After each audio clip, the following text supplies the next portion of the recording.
A 22-minute video about current Ebola epidemic, history, and good practices is presented by Team Tectonics as part of FLL's world-class project. This is part 1 of a 2-part series.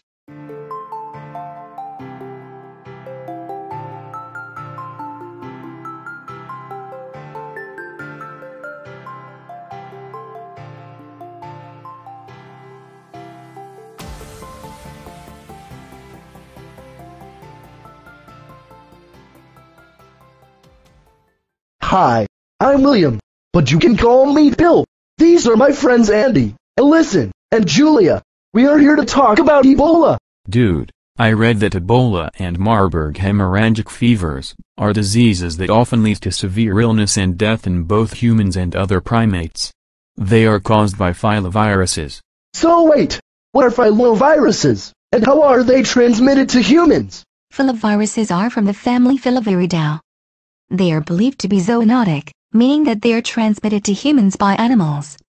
We believe that bats host these viruses. Is that why bush meat is banned from being eaten in Africa? Yes. Because bush meat is meat from wild animals, there is a risk of the meat having Ebola on them. Talking of Ebola, how many species of this virus have been discovered? I think there were 5 virus types discovered. They are Ebola Zaire, Ebola Sudan, Ebola Ivory Coast, Ebola Bundibugyo, and Ebola Reston. The 5th one is only found in animals. Okay, I get about zoonotic diseases. But how does the virus spread from person to person? I remember reading this in the local newspaper. It said that Ebola spreads through bodily fluids such as sweat and urine. That means that Ebola is not an airborne virus. Okay, so if Ebola is spread through bodily fluids, then how come some U.S. healthcare workers were infected a few months ago? Thank goodness I listened to the news. I saw that they were infected because of nosocomial transmission. This means that the nurses did not have adequate protection from the virus. Hey guys. I just remembered that the MHF disease was recognized before Ebola was. Can you elaborate further, Andy? I'll explain to you. Let's go to the local museum.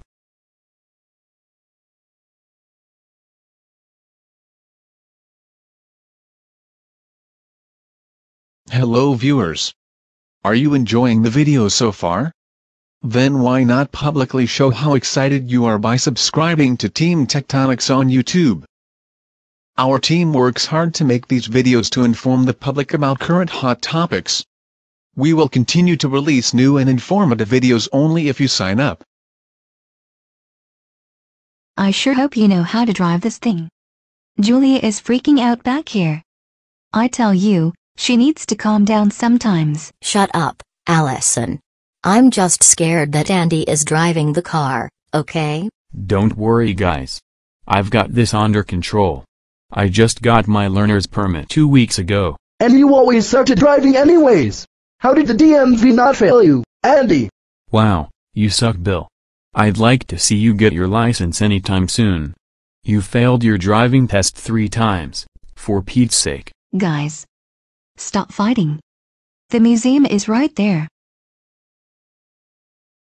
Phew. Finally we stopped driving. Oh come on. Is it possible for anyone to stop criticizing the way I drive and about my competence? I'll give you some words of encouragement, Andy. Seriously? Tell me, Allison. What are your words of encouragement? You have the capability to drive a little better than now, but good job anyways. Ha ha ha! Nice one, Allison. Ugh. Whatever. Let's just go inside. As you can see up there, those were 4 scientists who contributed to the discovery of MHF. Oh. So if those were scientists who helped discover the MHF virus, then where and when did they do it? MHF was discovered in 1967 in Germany and Yugoslavia. There, some lab workers developed an illness after handling green monkeys. You! Green monkeys are disgusting. Is that even a thing? Calm down, Allison. They're not that bad. Their skin is actually golden with a hint of green. There's nothing to be scared about. Anyway, the scientists named the virus Marburg hemorrhagic fevers, after the city of Marburg, where it was discovered originally. Wait, So if MHF was discovered in 1967, then when was Ebola recognized and how? The story of Ebola is not over yet. Those who lived in 1967 thought that it was over. But 11 years later, 2 huge outbreaks in northern Zaire will kill hundreds of humans. Does anyone know what that picture is about? That is a picture of the early stages of Ebola inside a kidney cell. You could say that it is similar to the early stages of a baby. So when was Ebola first recognized, Andy? It was recognized in 1978 when 2 huge outbreaks of MHF occurred in Zaire in Sudan. The name comes from the Ebola River. Zaire is now called the Democratic Republic of Congo. So, how deadly was Ebola at the time? I think I read somewhere that 99% of the cases in the DRC were fatal, and around 50% in Sudan were lethal. Now to the current Ebola outbreak of 2014. There have been 19,500 cases reported, with about 12,400 laboratory confirmed. Over 7,500 people have died of Ebola, right?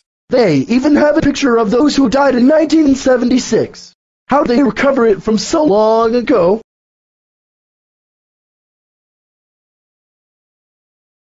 Haven't these unnerving facts led to several public health measures to spread Ebola and to cure those who contracted it? Exactly. Many volunteer health organizations such as Doctors Without Borders, and even the U.S. military have courageously gone to Africa to help eradicate the virus. William, can you please get up? Are you feeling bad about us getting mad at you? No, I'm not sad about that. I'm sad because I just realized that Andy drove the car and ran over a cat once. Hey viewers. Please like this video so that I can throw eggs at these people. Moving on, let's go to the technology exhibit. There, you will see how 2 brothers build an app to help fight Ebola.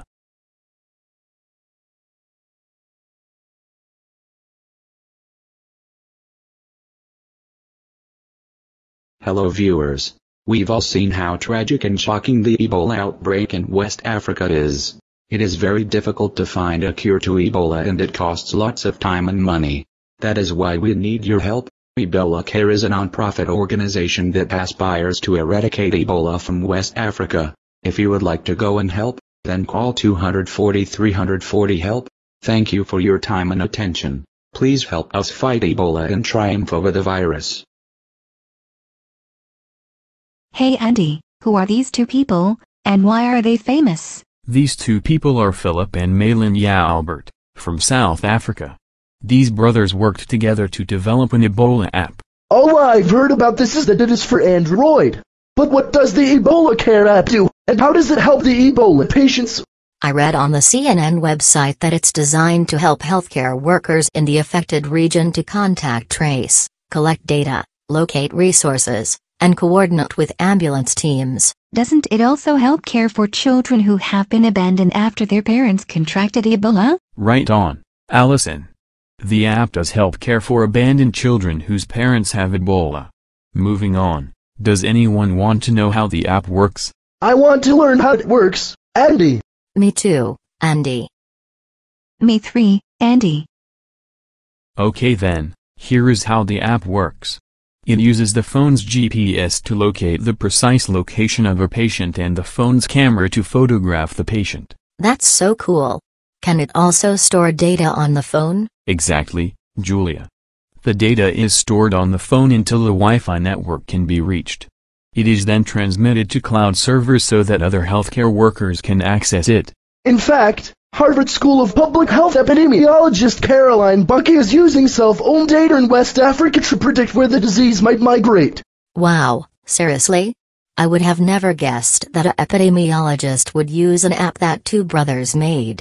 That's incredible. On the topic of migrating diseases, what about the concern that the Ebola disease will spread to the U.S. through healthcare workers and those who travel to West Africa? There have actually been cases where some U.S. citizens were infected with Ebola. Guys, look over there. There is an exhibit about the U.S. Ebola cases. Hey, cool. Let's go over there and check it out. CNN reported on December 21, 2014 that there have been 4 Ebola cases on U.S. soil with 2 deaths. 2 originated in the U.S., 1 in Liberia, and another in Guinea. Hey Andy, I understood that part, but could you give a rundown on the Ebola patients, please? No problem. It all started this summer when 2 returning healthcare workers, Kent Brantley and Nancy Wrightbull, were released from the Emory Hospital in Atlanta, Georgia. Then, an NBC freelance cameraman Ashikamukpo returned from Liberia and was successfully treated at the Nebraska Medical Center. He was released on October 21, 2014. Wait a minute, Andy. Wasn't the first diagnosed case in the U.S. Thomas Eric Duncan? Exactly. Thomas Eric Duncan was hospitalized at the Texas Health Presbyterian Hospital on September 29, 2014. Unfortunately, he died on October 8, 2014. Come on guys. Cheer up, it's okay. You have to remember that it is very hard to find a cure for this virus. Sorry about that, Andy. It just touched my heart, you know. I also felt very bad about his death, Bill. Yeah, I felt bad as well. I bet these next 2 stories will cheer you guys up. Whoa. Seriously, Andy? We'd love to hear them. One of the nurses who cared for Duncan was Nina Pham. She was the first one to contract Ebola on the U.S. soil. She was successfully treated and released from NIH on October 21. Yay. It's amazing that scientists can triumph over Ebola and cure those who are infected by it. Julia, can you stop the sarcasm in your voice, please? You hypocrite. You also do it, and so does Andy. Can you please leave me out of this, Julia? I have nothing to do with your conversation with Allison. Can you guys stop fighting about sarcasm? We are in a public place. We can talk about this later. You're right, Bill. Now where was I? Oh right, I will now tell you guys about the second person who got Ebola. A second Dallas nurse, Amber Vinson, who also treated Duncan, was diagnosed with Ebola a few days later. Amber was treated at an Atlanta hospital and was released on October 28. So how did these 2 cases of Ebola arise? National outcry. I believe I read somewhere that the unchecked airline travel of these patients led to Ebola entering the U.S. This is why the CDC took action. Exactly. The CDC strengthened their guidelines on October 20, 2014 on how to use PPE while treating Ebola patients and on safe airline travel and airport security. I heard on the news that Craig Spencer, a 33-year-old doctor who returned from Guinea, tested positive for Ebola, and was treated at Bellevue Hospital and released on November 11th. Oh yeah. There was also a Maine nurse who treated patients in Sierra Leone. Her name was Cassie Hickox, and she fought the 21-day quarantine in New Jersey and Maine on November 8th. Wait. Didn't Casey's public defiance of the quarantine orders draw national attention? Yep. The defiance drew attention to the battle between states seeking to impose strict rules on healthcare workers returning from Africa, and the civil liberties of these workers. The court ruled that the quarantine was harsh and that Casey should self-monitor herself for 21 days. Wow. That was pretty intense how a nurse criticized the New Jersey Governor Chris Christie and won a court case. I also heard that the doctor from Sierra Leone, Dr. Martin Salalia, arrived at Nebraska Medical Center on November 15, 2014 infected with Ebola but died 2 days later. Finally, on December 24, 2014, the CDC announced that a technician, who was possibly infected due to poor laboratory practices, will be monitored for 21 days. Hey Andy, you mentioned PPEs and about laboratory practices. What are PPEs and how can healthcare workers practice good hygiene when caring for Ebola patients? Come, let's go to the exhibit on PPEs.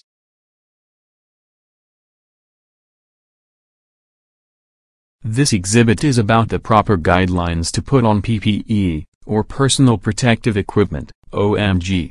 Where did these lunatics go? What are you guys doing? We are supposed to be learning about Ebola, not go gift shopping. Oh, hi Andy. I just got carried away by the sales on these precious gifts. Yeah, me too. Hey look, I saw some video games that are 15% off. Andy, isn't that cool? Okay.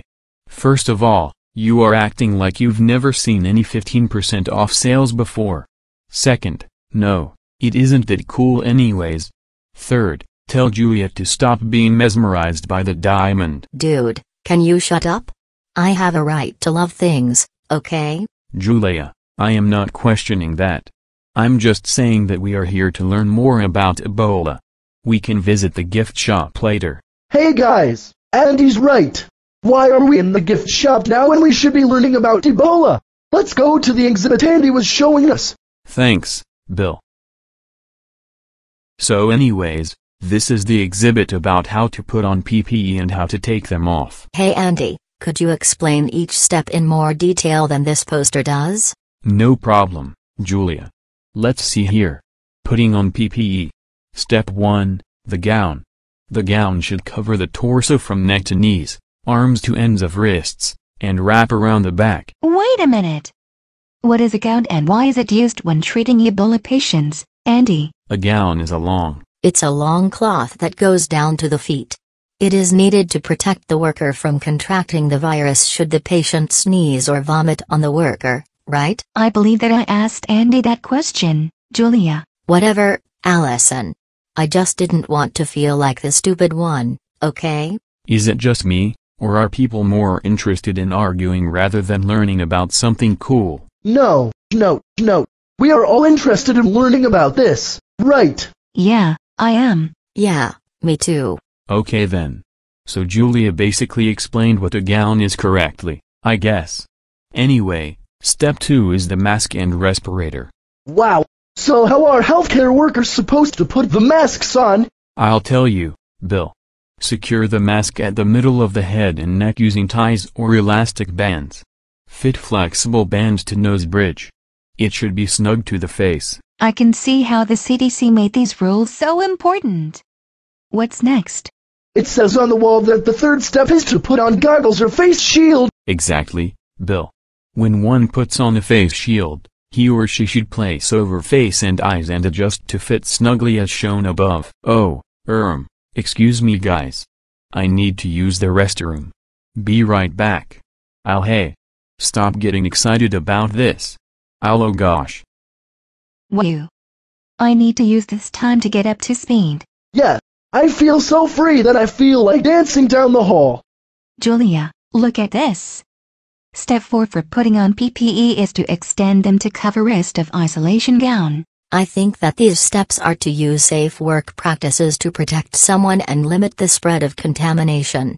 Additional best practices include keeping hands away from face. But how are healthcare workers supposed to take off the PPE after treating the patient?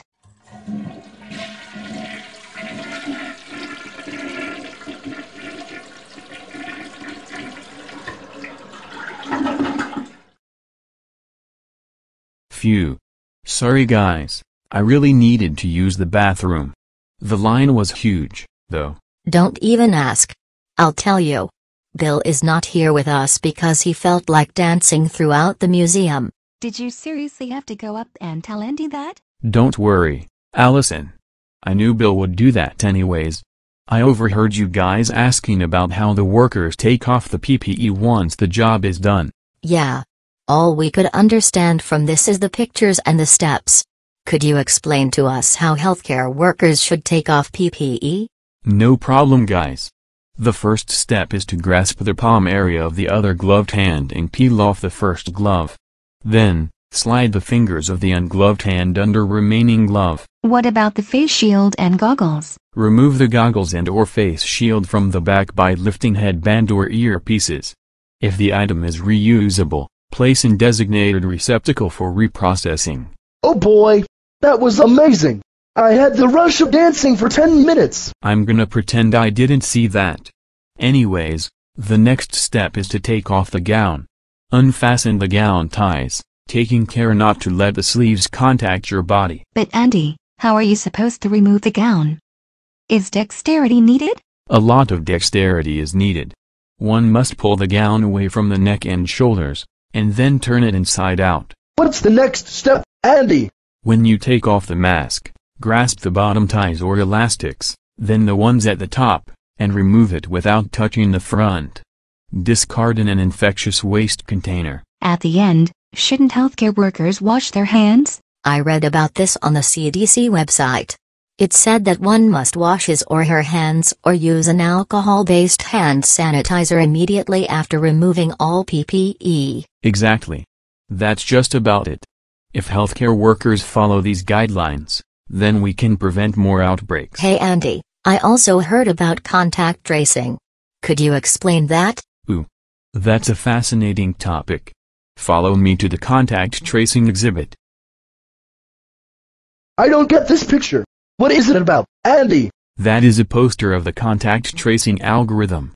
It is used now to help control Ebola outbreaks. But, Andy, how does the algorithm work? Okay, once an Ebola patient is treated, doctors will ask about the contacts that have come in direct contact with the patient. Quick question. Why are you saying direct contact than just contact? Bill, direct contact is when someone comes in contact with the bodily fluids of another person. That is how Ebola is spread, and not how the flu does.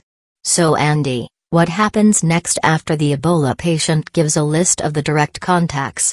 Once the doctors get a list of the contacts, then they will start to monitor those people to see if they have Ebola symptoms. If some do not, then they won't be monitored. And what if some do have symptoms? Then those people will be hospitalized and treated. Here's the best part. The doctors will then start to ask the Ebola patients who they came in direct contact with. Whoa. That's amazing. With this algorithm, doctors can keep track of all the Ebola patients. In case of those 2 Dallas nurses who were at large when they were infected, and also that New York doctor, did those people likely spread Ebola before they were secured? No, they did not spread because they were quickly diagnosed of the symptoms and were quarantined before they became infectious. Yes. It takes 21 days for someone to become infectious, so someone has to have a high viral load in his or her body before they can infect others. Thus, our visit here is finished. Wow. I've learned so much about Ebola that I never knew before. Let's go to Pizza Hut and get some food. Yeah, I'm starving. Let's go outside. And this time, Andy, I'll drive. I hate you guys so much. Just drive the car, Bill. Thanks for watching the video. Please give us your feedback and share it with your friends and family.